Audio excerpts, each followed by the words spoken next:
Amém. Obrigado, pastor Dilon. Obrigado à igreja. Alegria poder compartilhar com os irmãos a palavra de Deus nessa manhã. Gostei muito do que tudo que está sendo feito aqui, o que foi feito nessa manhã. Esse momento de oferta, esse momento de atendimento também aos irmãos necessitados. Como aprendemos coisas maravilhosas de Deus, né? Eu gostei muito da cruz, pastor Dilon. Eu gostei. Eu sou meio luterano, você sabe, né? Então, gostei muito mesmo. Especialmente porque o Cristo não está mais lá, né, irmãos? O Cristo já ressuscitou. Enquanto o pastor Dilon estava fazendo essa contextualização aqui da questão da cruz, né? Eu me lembrei de um cântico, que inclusive é do Lutero, né? A cruz ainda firme está.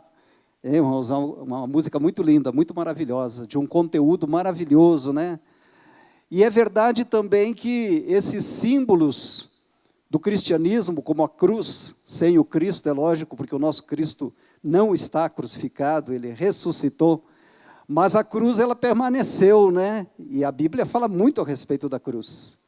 Não para que a gente a carregue, não para que a gente se ajoelhe aos pés da cruz e faça daquilo algo mágico, não para isso, não para que a gente acenda uma vela ao pé da cruz, nada disso, mas para que nos lembremos de que Deus olhou por nós tremendamente necessitados, precisando de resgate, precisando de salvação, e a cruz, sendo um instrumento de maldição, na época em que Jesus a usou, sendo crucificado, ela era um instrumento de maldição, ela se tornou a nossa grande bênção, né, irmãos? Porque ali Jesus nos salvou. E assim como a cruz também foi, de certa forma, roubada, este símbolo foi roubado, da mesma forma, eu creio que o simbolismo da ceia do Senhor, que vamos participar hoje, também tem sido roubado da igreja, de muitas formas. Às vezes, por pessoas que introduziram na ceia do Senhor pensamentos, costumes, maneiras de ser que não são aquelas que estavam propostas pelo Senhor ao instituir a ceia. Foi o Senhor Jesus que instituiu a ceia do Senhor, assim como também a igreja, no decorrer dos seus mais de 2000 anos de história, o cristianismo tem caminhado sobre a terra, e muitas vezes a igreja, ela propriamente, as pessoas agora particularmente, eu quero dizer, muitas vezes se esqueceram exatamente do que significava isso e deixaram de viver de acordo com aquilo que deveriam viver. É lógico que, nesse tempo que temos hoje, não é possível a gente estudar isso tão profundamente e aprendermos tudo, mas queremos lembrar algumas coisas dentro desse tempo que temos em relação à questão da ceia do Senhor, para que possamos praticar a ceia da maneira como o Senhor nos mandou que a praticássemos. Quero que você possa ler comigo 1 Coríntios capítulo 11, verso 23 a 28, os irmãos vão nos ajudar ali nos textos bíblicos, né, e nós vamos ler juntos na mesma tradução, e também vamos treinar um pouquinho, né, e ganhar tempo também através disso, a gente não precisa ficar procurando na Bíblia, temos essa tecnologia à disposição hoje, né? Vamos ler juntos? Pois eu recebi do Senhor o que também lhes entreguei, que o Senhor Jesus, na noite em que foi traído, tomou o pão, e tendo dado graças, partiu e disse: isto é o meu corpo que é dado em favor de vocês, façam isto em memória de mim. Da mesma forma, depois de cear, ele tomou o cálice e disse: este cálice é a nova aliança no meu sangue, façam isso sempre que o beberem em memória de mim. Porque sempre que comerem deste pão e beberem deste cálice, vocês anunciam a morte do Senhor até que ele venha.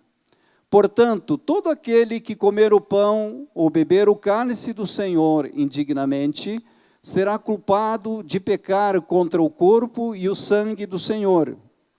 Examine-se cada um a si mesmo, e então coma do pão e beba do cálice. Até aqui nós vamos ler o texto nesta manhã. Então, O apóstolo Paulo, ao colocar aqui este texto, é uma parte da Epístola de Coríntios, ele está dizendo que quem instituiu a ceia foi o próprio Senhor Jesus.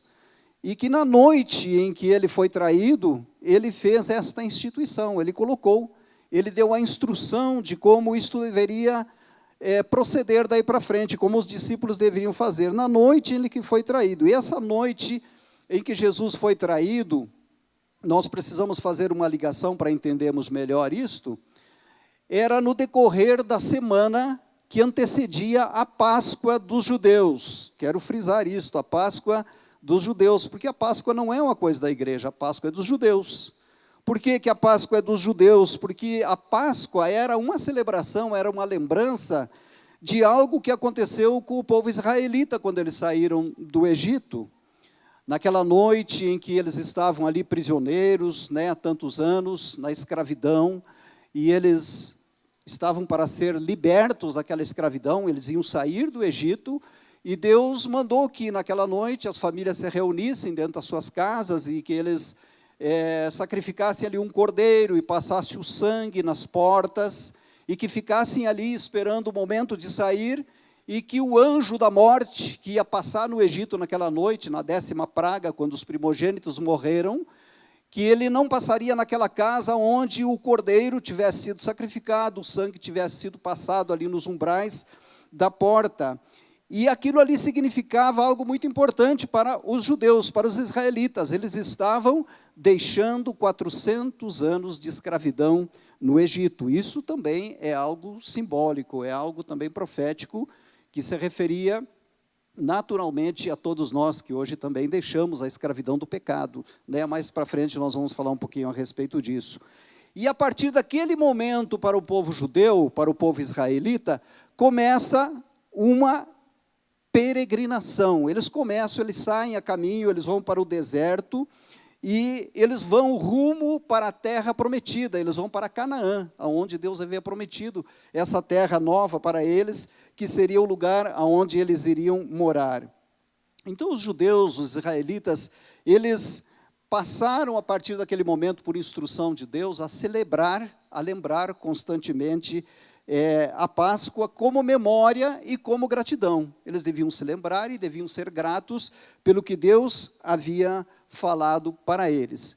Agora Jesus, ele vem nesta semana que antecede a Páscoa dos judeus. Eu não acho que é errado a gente celebrar a Páscoa, porque a Páscoa tem esse significado importante espiritual para nós, que também deixamos o Egito, que é um símbolo do mundo, do pecado, e viemos para Deus e estamos rumo à cidade celestial que Jesus foi preparar para nós. Tudo isso tem um simbolismo, mas a Páscoa não é exatamente a nossa festa. É bom para a gente comprar chocolate, para quem gosta de chocolate, para esse tipo de coisa, alguns presentes, é bom para o comércio, mas, na verdade, se nós formos olhar a fundo, Jesus ele institui a ceia como celebração da igreja no lugar da Páscoa. A partir de agora é diferente. Por quê? Lá no Evangelho de João, capítulo 1, verso 29, Jesus é apresentado por João Batista. Vamos ler lá no telão o que diz.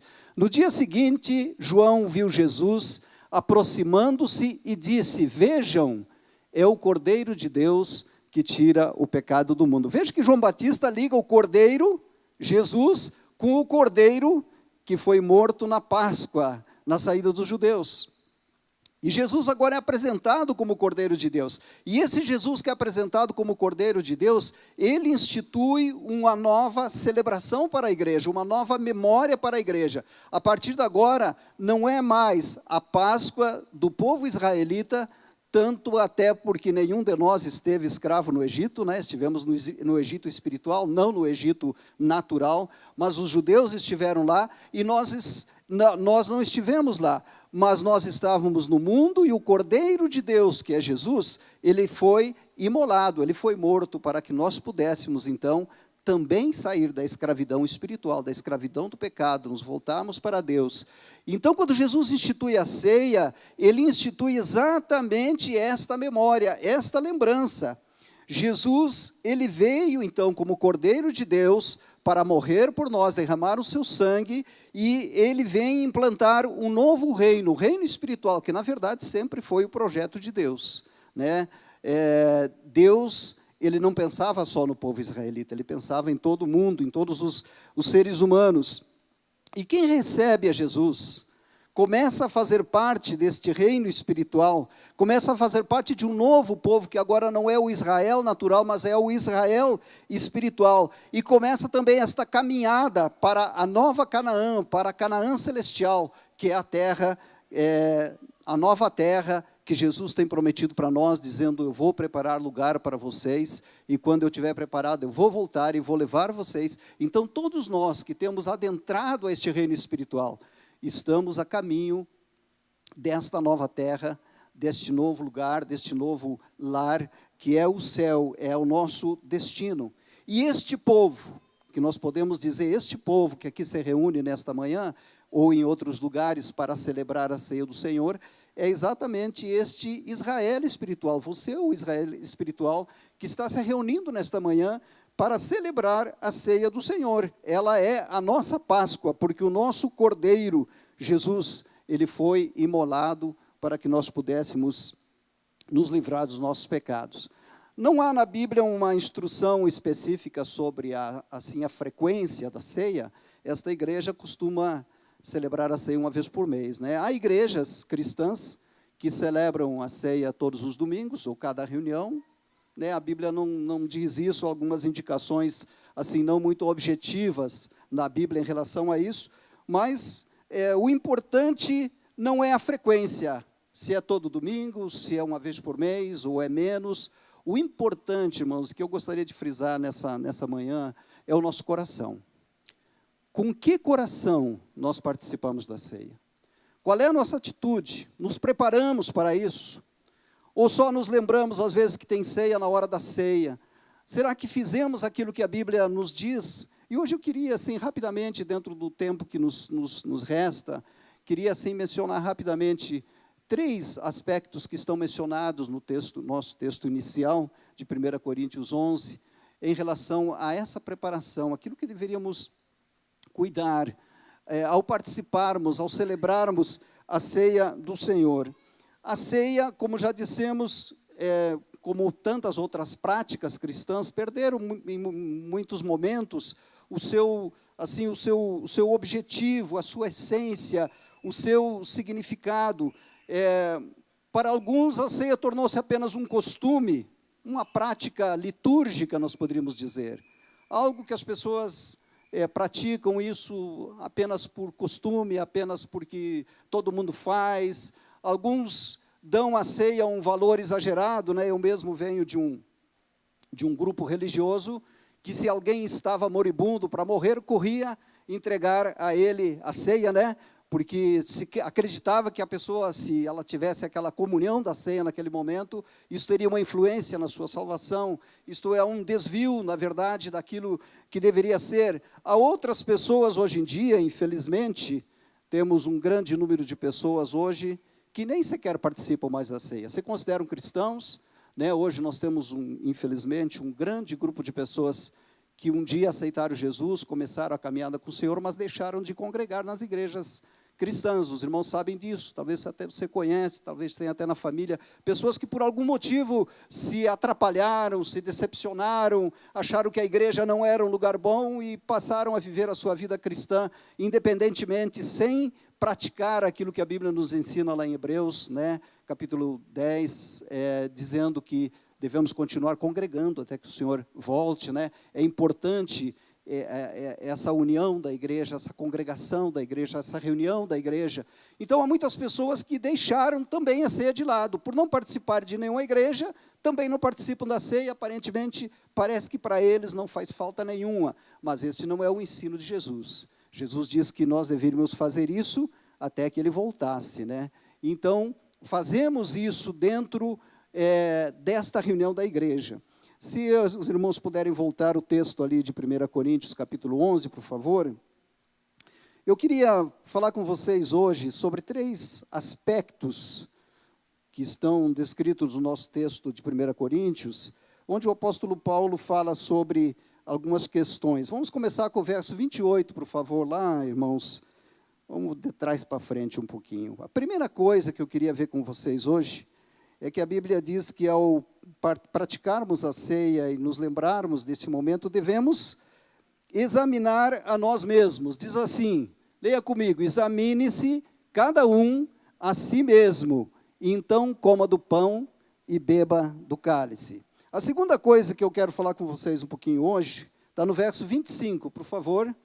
O verso 25, ele diz, da mesma forma, depois de cear, ele tomou o cálice e disse, este cálice é a nova aliança no meu sangue, façam isso sempre que o beberem em memória de mim. Então, eu queria falar com vocês sobre fazer ou praticar a ceia, tomar a ceia em memória do Senhor. Esse seria o segundo ponto. Terceiro e último, que eu quero dar uma atenção um pouquinho maior, tem muito a ver com tudo que nós estamos vendo, que a igreja que cuida da cidade, os irmãos que estão aqui, o Cachimba, que foi mostrado ali um vídeo no começo, né? Esse cuidado da igreja, que seria a missão da igreja, e que está lá em 1 Coríntios 11, 26. Lá diz assim, porque sempre que comerem deste pão e beberem deste cálice, vocês anunciam, diga comigo, anunciam, diga anunciar, diga proclamar, anunciam o quê? A morte do Senhor até que Ele venha. Talvez de todos esses três aspectos que nós encontramos nesse texto, este último seja o que a igreja menos tem ligado com a ceia. Não se entende a ceia, muitas vezes, como algo voltado para fora. Se entende a ceia como algo muito interno da igreja, como algo muito da comunhão da igreja. Eu com meus irmãos ali participando da ceia. Mas não se entende a ceia como um anúncio do que? Da morte do Senhor. Então, nós vamos gastar um pouquinho mais de tempo nesse último, hoje, para que a gente possa entender um pouquinho esta questão de ceia como missão da igreja. A igreja tem uma missão, e graças a Deus, nós podemos ver que esta igreja tem procurado cumprir esta missão, né? Isso alegra muito o coração do Senhor. Então, vamos começar com o tema, examine-se o homem a si mesmo, que é o nosso primeiro tema, verso 28, examine-se, pois, o homem a si mesmo, e assim participe do pão e do cálice do Senhor. A Bíblia diz que nós devemos olhar para nós, examinar a si mesmo significa olhar para dentro de si. Eu não sei quantos irmãos têm esse costume, praticam isso, se lembram disso, de quando vão participar da ceia do Senhor, do pão e do cálice, fazer esta autoavaliação, esse autoexame. Olhar para o seu próprio coração, olhar para os seus próprios caminhos. A Bíblia diz que nós devemos olhar para nós mesmos. Olhar para si é olhar para dentro do seu coração. A Bíblia não diz que nós devemos olhar para o irmão, para o procedimento do irmão, para o erro do irmão. Bem pelo contrário, lá em Mateus capítulo 7, verso 1, vai aparecer ali no telão, a Bíblia diz assim, Jesus diz, não julguem para que vocês não sejam julgados. Quando eu olho para os caminhos do irmão, para os erros do irmão, para as falhas do irmão, eu estou fazendo um julgamento em relação a ele. A Bíblia diz que eu não devo fazer isso. Não julguem para que não sejam julgados. A Bíblia fala muito sobre isso. Mas a Bíblia diz que nós devemos julgar a nós mesmos. Eu como pessoa, você como um cristão, é preciso que você olhe para dentro de si mesmo e você faça uma avaliação do seu próprio coração, que você faça uma avaliação dos seus próprios caminhos. Nós somos salvos pela graça do Senhor, tivemos os nossos pecados perdoados, fomos justificados, porém, nós continuamos pecando, é verdade ou não é? Nós continuamos ainda pecando e nós temos que cuidar constantemente de fazer uma higiene espiritual, de olharmos daquilo que erramos, daquilo que falhamos, sondando o nosso coração, sondando os nossos caminhos, observando as nossas palavras, observando as nossas atitudes, observando em relação aos nossos relacionamentos, em relação aos nossos negócios, enfim, a toda a nossa vida, tantas coisas que dizem respeito à nossa vida particular, aonde nós podemos errar, aonde nós podemos pecar. Temos falado de Lutero, né? Hoje de manhã aqui brincando, mas Lutero, ao falar a respeito à justificação, ele dizia que somos santos justificados, totalmente santos justificados, mas ainda pecadores. Ele dizia isso, né? Totalmente santos justificados, mas ainda pecadores. Enquanto não chegarmos ao céu, enquanto não chegarmos à redenção final, continuaremos cometendo pecados, errando. Por isso que Jesus aqui, ao instituir a ceia, ele diz que nós precisamos nos examinar. E ele coloca isso também como uma oportunidade, para que o cristão, na sua caminhada, possa observar a sua própria vida, as suas próprias palavras, seus pensamentos, seus corações, os seus caminhos, e naquilo em que ele perceber que ele tem errado, ele precisa estar se livrando daquele erro, porque a Bíblia diz, confessai os vossos pecados, né? Se confessarmos os nossos pecados, ele é fiel e justo para nos perdoar os pecados e nos purificar de toda a injustiça. Há uma oração no Salmo 139, vamos ler juntos ali o verso 23, o verso 24, que diz assim: sonda-me, ó Deus, e conhece o meu coração, prova-me e conhece as minhas inquietações. Vê se há em mim, em minha conduta, algo que te ofende. Dirige-me pelo caminho eterno. Então, sonda-me, ó Deus, e conhece o meu coração. Deus, ele tem colocado dentro de nós algo semelhante a um tribunal. E lá em 1 João, capítulo 3, verso 21, vamos abrir ali 1 João 3, 21, no telão, diz assim: amados, se o nosso coração não nos condena, temos confiança diante de Deus. Se o nosso coração não nos condena, nós temos confiança, ou temos paz diante de Deus.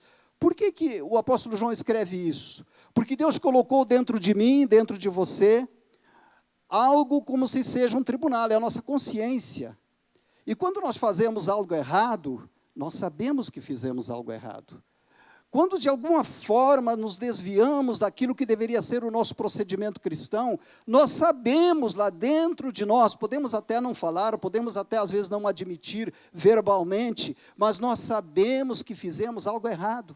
Há algo lá dentro que nos diz isso. O Espírito Santo, ele usa a nossa consciência para nos encaminhar. Por isso que o salmista nos ensina a fazer essa oração, dizendo: sonda, meu Deus, conhece o meu coração. Porque quando eu olho para dentro de mim, o Espírito Santo vai ter uma voz lá dentro de mim que vai dizer: olha, aqui você pisou na bola, aqui você errou, e aqui você precisa consertar. Então é necessário que nós possamos fazer isso.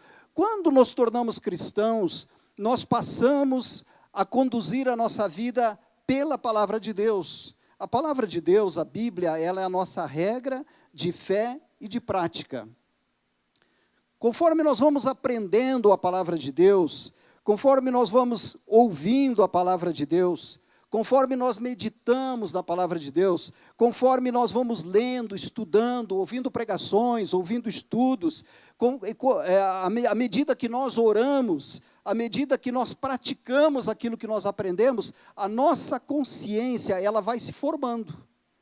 E quando nós erramos, imediatamente a consciência diz: olha, aqui você errou.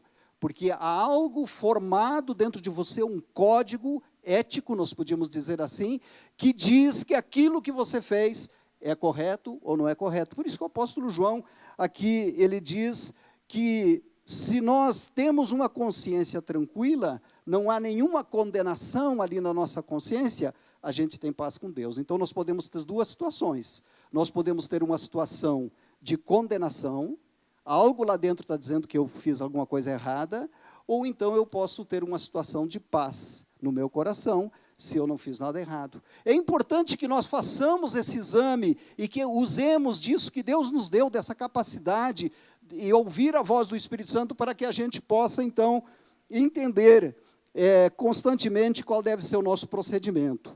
Há um outro texto na palavra que fala sobre isso, Romanos capítulo 2, 14 e 15. Diz assim: de fato, quando os gentios que não têm a lei praticam naturalmente o que ela ordena, tornam-se lei para si mesmos, embora não possuam a lei. Próximo. Pois mostram que as exigências da lei estão gravadas em seu coração. Disso dão testemunho também a sua consciência, os pensamentos deles, ora acusando-os, ora defendendo-os. Vejam, irmãos, que essa questão da consciência, ela vai além até da nossa vida cristã. Não necessariamente você precisa ser um cristão e conhecer a Bíblia para você ter um código ético correto daquilo que Deus quer e daquilo que Deus não quer. A Bíblia diz que até aqueles que não têm esse conhecimento têm uma base, um código de saber o que é certo e o que é errado. Então nós precisamos prestar atenção para que, quando vamos participar da ceia do Senhor, e não apenas quando vamos participar nesse dia da ceia do Senhor, mas todos os dias, nós precisamos preparar o nosso coração diante do Senhor, fazendo este exame, cuidando para manter os nossos caminhos de forma correta diante do Senhor. O segundo ponto que nós nos propomos a falar hoje, vamos passar bem rapidamente por ele, façam isto em memória de mim. A Bíblia diz ali que toda vez, 1 Coríntios capítulo 11, versículo,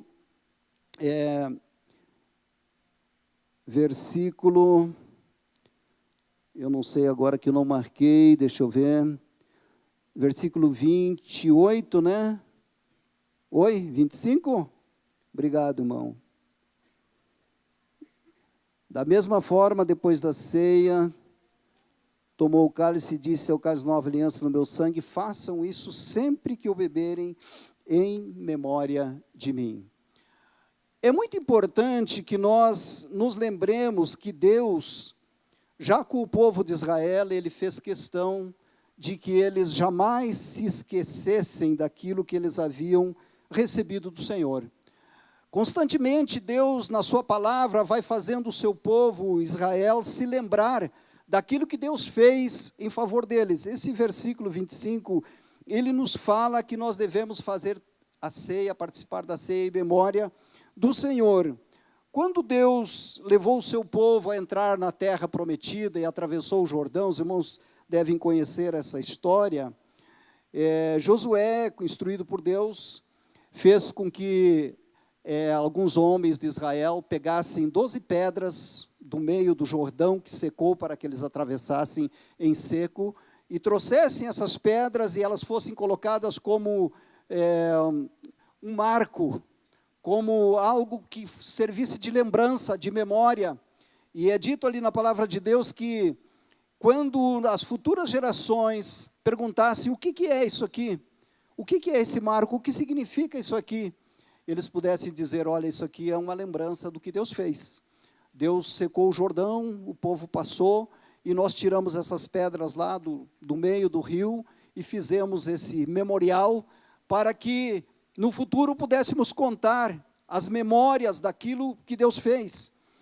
Quando Deus levou o povo de Israel a caminhar pelo deserto durante muitos anos, durante muito tempo o sustentou com o maná, que era um pão que caía do céu, e a Bíblia diz que uma parte desse maná foi recolhido e foi colocado na Arca da Aliança, para que os judeus, quando chegassem ao templo, os israelitas, e eles vissem aquele maná, eles pudessem se lembrar, tivessem uma memória de que Deus havia sustentado o seu povo durante muitos anos com aquele pão que descia do céu. Aquilo era uma memória para que as novas gerações que não haviam participado exatamente daquele momento pudessem saber os feitos de Deus, aquilo que Deus havia feito. A própria Páscoa, quando Deus institui a Páscoa e ordena ao povo israelita que a celebre todos os anos, e os israelitas fazem isso muito bem, eles celebram todos os anos, eles estão contando para as novas gerações que um dia eles estavam escravos no Egito, e Deus os tirou da escravidão. Havia então uma memória, havia uma lembrança constantemente sendo renovada, para que eles pudessem então jamais se esquecer das coisas que Deus fez. Se você olhar o livro dos Salmos na Bíblia, o livro dos Salmos era o inário, o livro de cânticos do povo de Israel. Você vai ver que uma grande parte dos Salmos é composta de agradecimentos.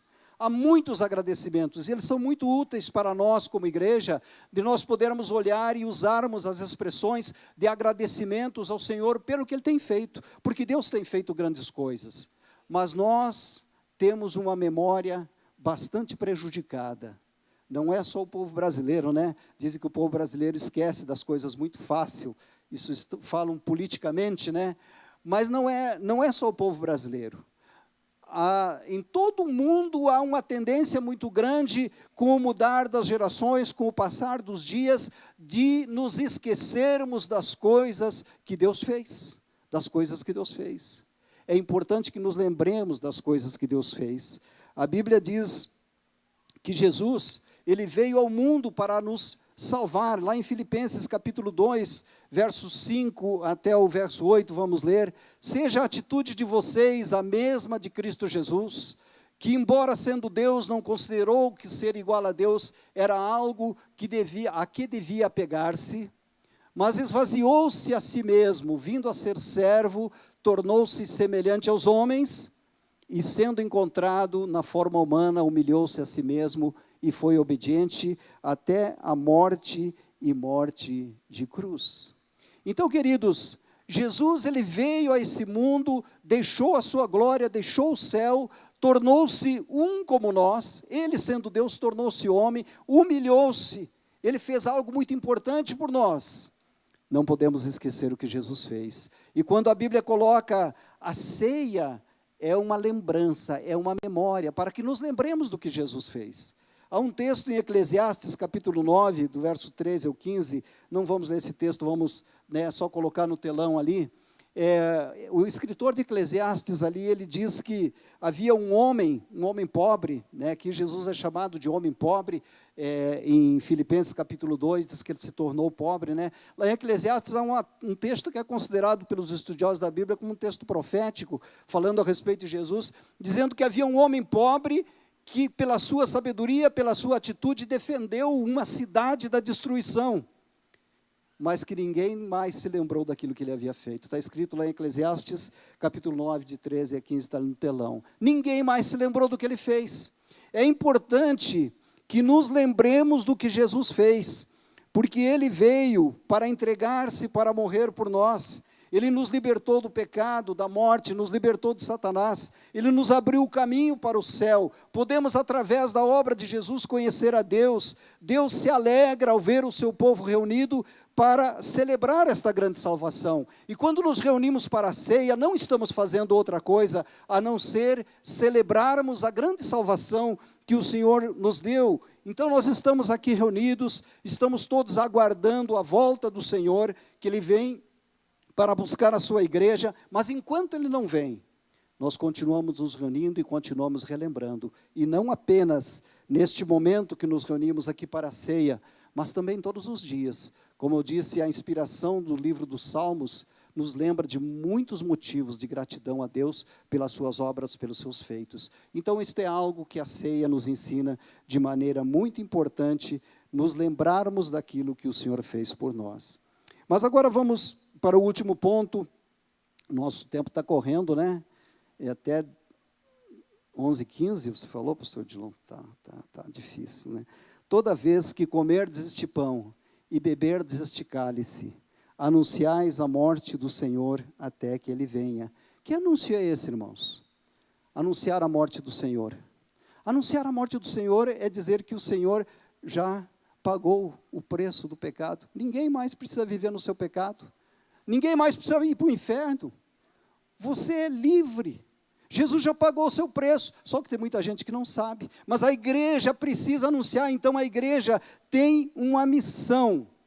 E a missão, ela nada mais é do que uma tarefa. Eu fico feliz de ver esta igreja cumprindo esta tarefa. Eu creio que podemos fazer mais ainda do que fazemos, né? Eu creio que esta palavra, ela é uma palavra de reconhecimento, de gratidão pelo que Deus faz através dessa igreja, porque vejo essa igreja como uma igreja missionária, uma agência missionária, sustentando missionários aí por fora, sustentando, né, a obra missionária aqui na cidade, em outros lugares, graças a Deus por isso.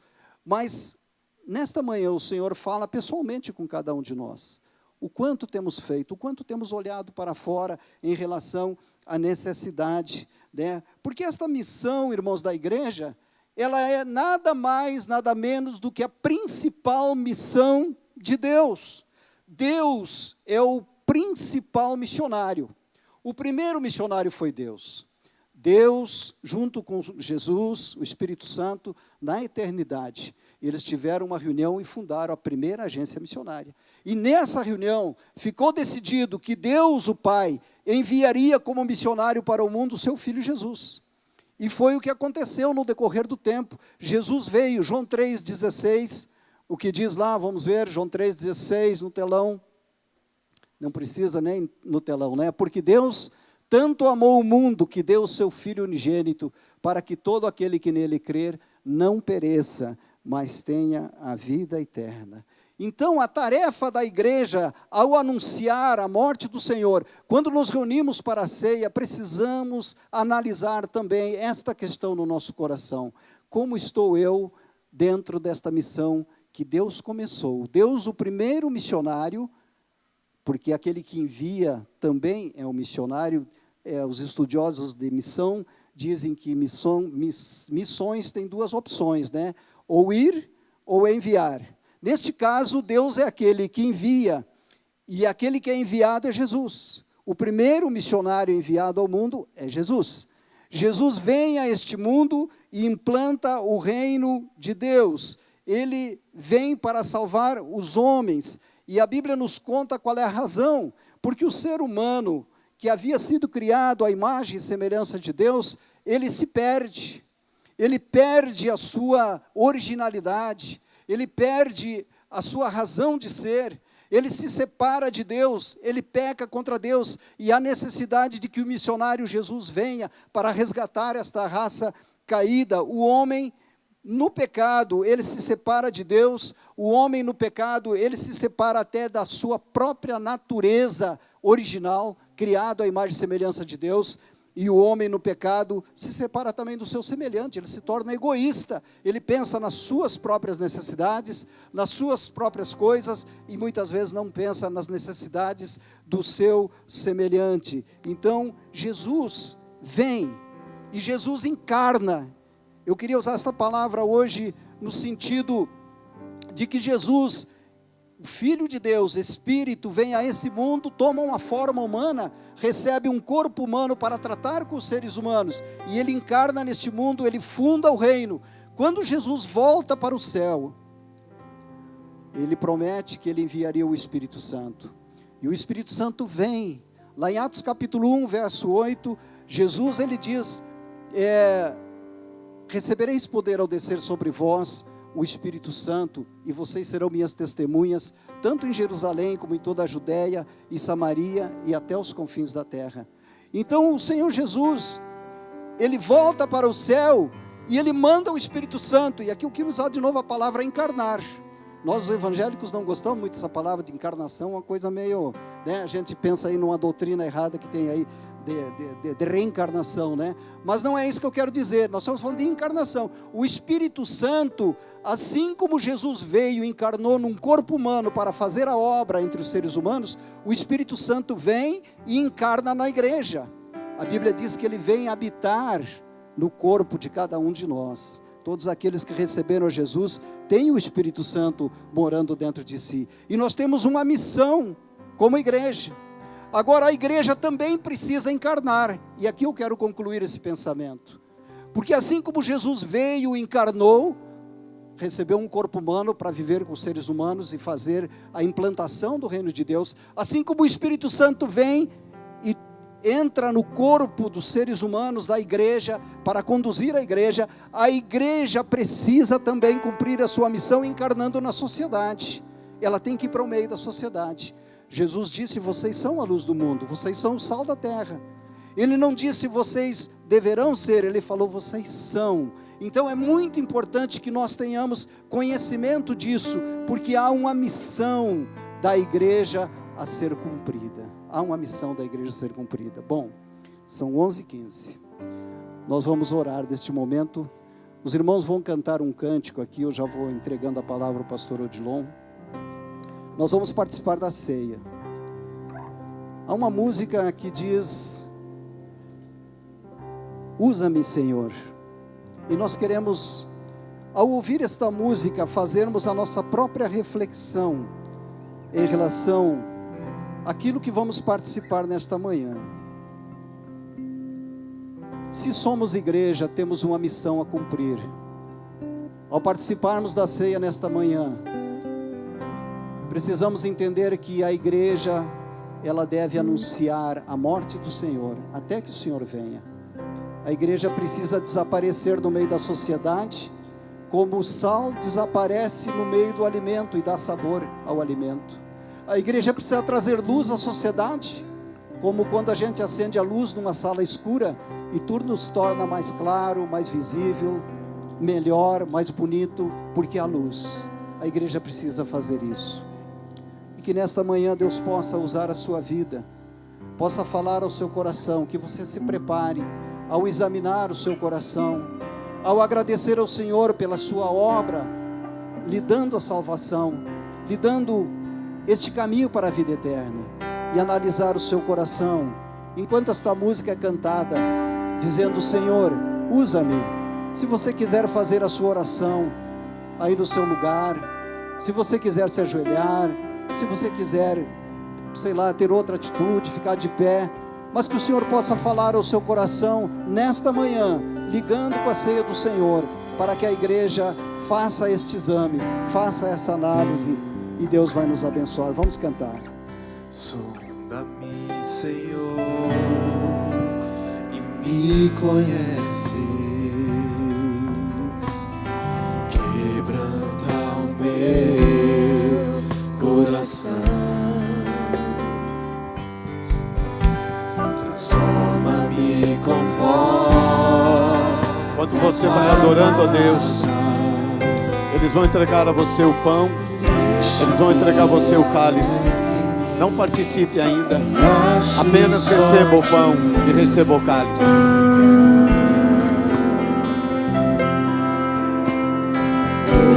Usa-me, Senhor, usa-me.